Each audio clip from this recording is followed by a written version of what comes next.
So for my visual literacy assignment, I picked Dreamers by Yuyi Morales. It's a library book, so I can't take off the dust jacket. But the only thing different is that their eyes are closed in the picture. But you can see that the dust jacket is a full bleed. Goes both pages. The jacket flaps just propose a hypothetical situation about leaving the life you know and starting a new one where you can't even speak the language. The end page here is just a basic brown.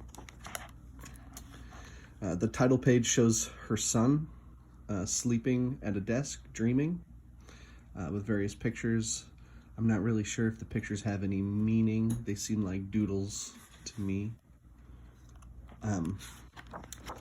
The first one I picked, first page, is this one. The mom is always wearing the same colorful dress with the same white top. The baby's coming. I like this page because she drew her hand, drawing herself and her kid, and the colors are a nice contrast to the gray background. The second page I picked was when they first get into an American city. You can see from the paratext here that she's having a hard time. People are telling her to say something, to speak English, and everything looks pretty gray and uncolorful, unlike in the previous pages. Her kid looks excited, but she looks worried. And you can see that the only building with any real color is the bookstore in the background, which is pretty important because that's where she's going to find belonging in the future. So it's like a little foreshadowing. The second page I picked was her first day at the library. The library books add a nice color, and she's actually included the titles of a lot of the books that she read. She also come across one of the only African American characters in the story, and he's wearing a flowery shirt and a scarf.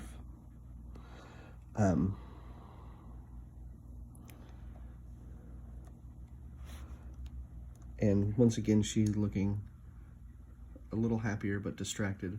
The kid is reaching for a book. This is where the story starts to turn around. She really discovers a love for reading. This is the third page I picked. Her and her son are sitting and reading a book, and the book becomes invisible, and it opens this world around them full of creatures and unimaginable things. This heart with the eye is a continual motif of the picture book. I looked it up, and it represents things that they love, and it often appears in pictures where she has found something that she really likes. And this little skeleton from the Day of the Dead celebration that they have shows up in a lot of the pages as well. This is another full page bleed. The whole book is full of them. She doesn't have borders. And this, I thought, was a very good representation of how she felt upon discovering books, because it turns out that she learned English by reading picture books, or it helped her, and it helped her find her place in America. Here's another of those hearts with an eye as she's receiving a library card from the librarian. And you can see that the books are bringing a lot of color to her life, which is a contrast to the to the plain brown background that's in a lot of the previous sections. And the fourth page I picked was this one.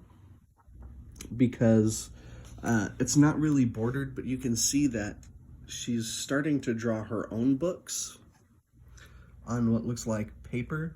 Her son is helping, and he's in a little astronaut uniform. There's that little skeleton again. And she's kind of just doodling on the page there. I didn't show you this page, but this bat was in the picture when she first arrived in America.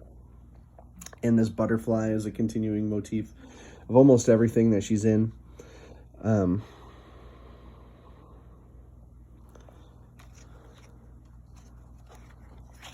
then this is the last page I was going to show, where she finally feels like she belongs. There's that butterfly again, and she's drawing. Her hand is drawing the love more love, like it was on the first page. The butterflies are following her, and instead of the gray background that we started in, it's colorful, like a sunrise. And then there's books all around. Anyway, good story. The end pages here have her personal little actual story, why she wrote the book.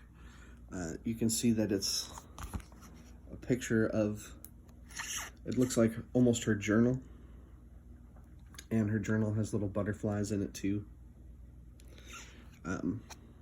But these are just picture bindings to make it look like it's a personal journal. And then she actually put a list of the books that she read that inspired her to write this one,